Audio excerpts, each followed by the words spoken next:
Hello' everyone, মই এতিয়া ফিল্ডত আছোঁ। যিহেতু মই এতিয়া ৰানিং কৰি আছোঁ, ফিল্ডতে আছোঁ মই এতিয়া। আৰু যিহেতু এইবাৰ ফিজিকেল দেৰি হ'ব, যিহেতু 27 চন পাবগৈ। যিহেতু মামাই যিহেতু ঘোষণা কৰিছে যে এইবাৰ 26 চনটো গোটেই প্ৰমোশ্যনৰ কাৰণে ক'ত কিমানখিনি প্ৰমোশ্যন দিব লাগে সেইখিনি দিয়াই দিব। তাৰপিছতহে আমাৰ বাকী ইণ্টাৰভিউখিনি পাতিব।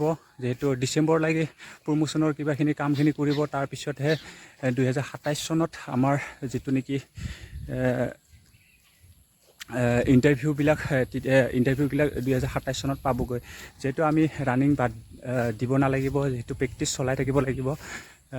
এইখিনিয়ে যিহেতু ভেকেঞ্চি আমাৰ পুনৰ এটা 2 লাখ 5 বছৰৰ ধৰি আৰু 5 বছৰ ধৰি 2 লাখ ভেকেঞ্চি দিব।